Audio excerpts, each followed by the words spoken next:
As people in Afghanistan continue to bear the brunt of Taliban 2.0, the United Nations is making some serious efforts to forge a consensus amongst the de facto rulers and the international community, which has been working in the war-torn country for different assistance programs.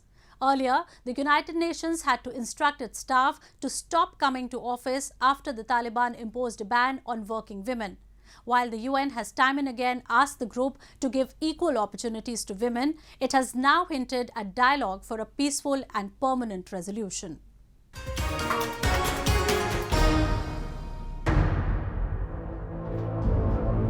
UN Secretary-General Antonio Guterres will meet the foreign envoys to Afghanistan on May 1st and May 2nd to come up with a cohesive strategy for dealing with the Taliban leadership.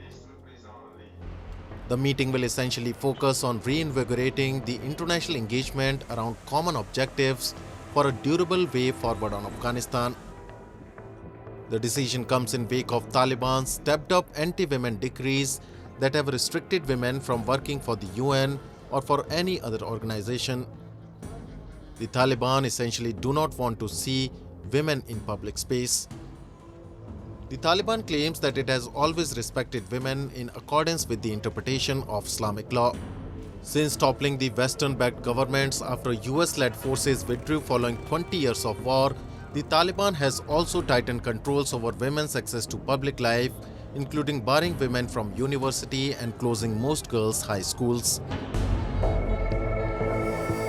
What I can say is that the Doha conference on the 1st and 2nd of May is not focusing on recognition, and we don't want there to be any confusion about that. The point of the discussion, which will be held in a closed, private setting, is to build a more unified consensus on the challenges at hand.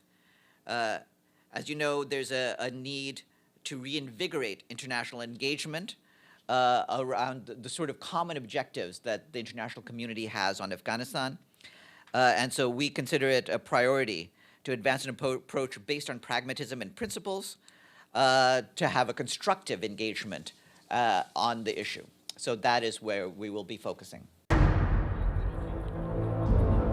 The United Nations had earlier asked some 3,000 staff, men and women, to stay home until May 5 while it made necessary consultations.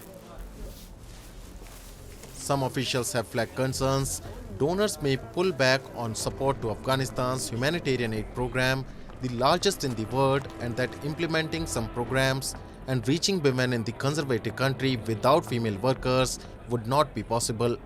There are many others who are anticipating that the global community will give recognition to the Taliban, a status that the group has been demanding since it returned to power in 2021.